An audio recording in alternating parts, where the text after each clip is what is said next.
So I'm on the opposite spectrum to Wally. I get this imposter syndrome. I've been the student who's gotten, like I was getting D's and E's, and then I made my way up and actually started doing well in school.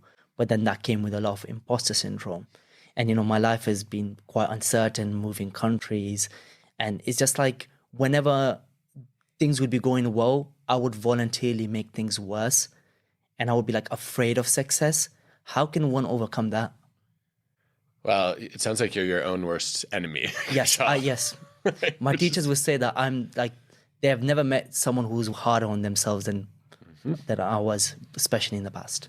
It sounds like you're missing some self-compassion. Do you know Kristen Neff's research? No. Okay, so she coined the term. She's an education psychologist who has people go through this great exercise that after you do it, it takes about 10 minutes.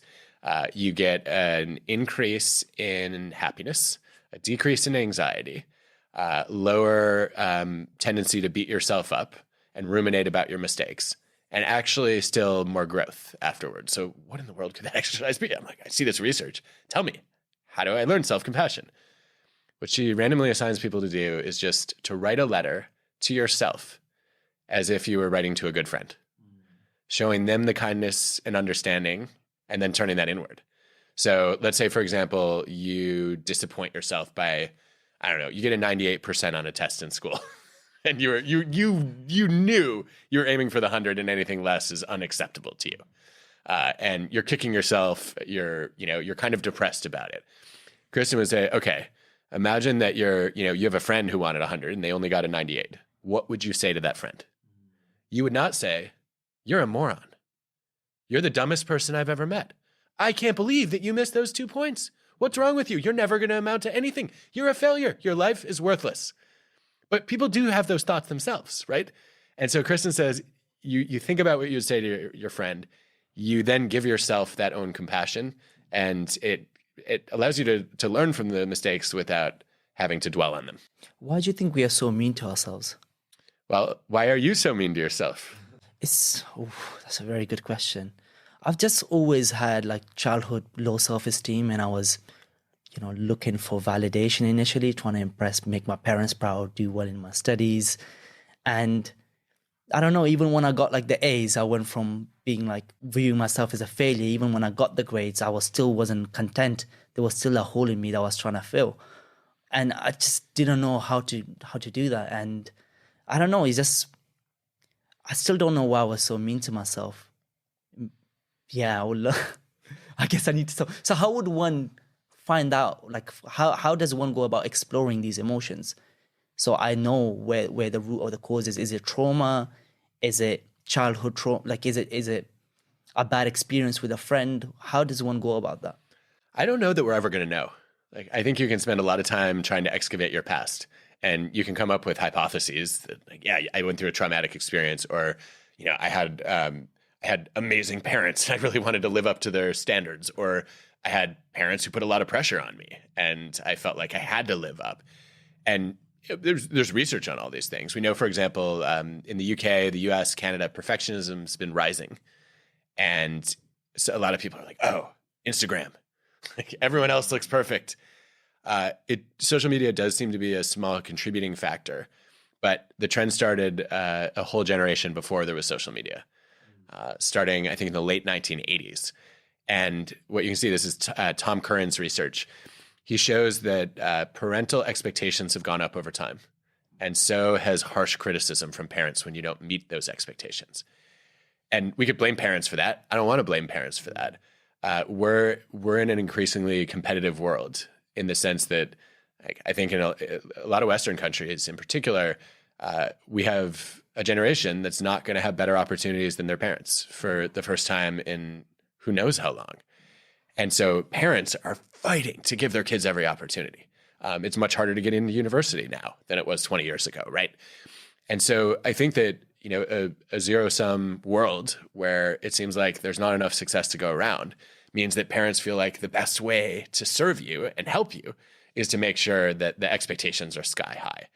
And what they don't realize when they do that is they're setting you up for a cycle of always feeling like a failure. And eventually that leads to shame, burnout, withdrawal, and it becomes a vicious cycle. So I think, I don't know, I guess one of the things that leaves me curious about is what have you found helps you not beat yourself up? I think reflecting when I look at when I'm very mean to myself, because for me, it's like the pressure I put on myself. It's not necessarily external. So what helps me then is reflecting how far I've come and reminding myself of like, I need to be patient. But again, it's very difficult because it's like, I have fear of failure that still lingers in my heart, and even failure of success. Like I feel almost it feels too foreign sometimes when life is going well. Like I've gone through like existential crisis where I'm like been anticipating, like, because I almost lost my sister's I almost lost my sister. So like that was I was just constantly paranoid about when are things gonna go wrong. So then I would voluntarily make things go wrong. And you said it, like imposter syndrome and these things can be good. So how do we avoid the self-sabotage aspect of it? Yeah, that's a really good question. So you're making me think about what psychologists call defensive pessimism. Have you ever heard the term? Okay, so think about when you guys were in school. You have a big test coming up in a week and you really want to do well. What do you do to prepare? If you're an optimist, you envision the best possible outcome. You imagine yourself acing this test. You crush it. And that positive vision of the future inspires you to study really hard. If you're a defensive pessimist, slightly different emotional experience.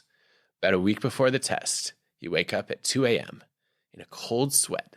You've just had a nightmare that you did so badly on the exam that your teacher took away points on your previous exam because there's no way you earned them. I'm that guy.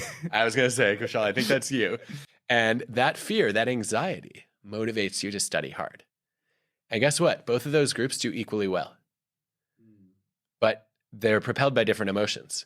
If you take a defensive pessimist and you encourage them and make them feel good about their performance, they actually get sabotaged.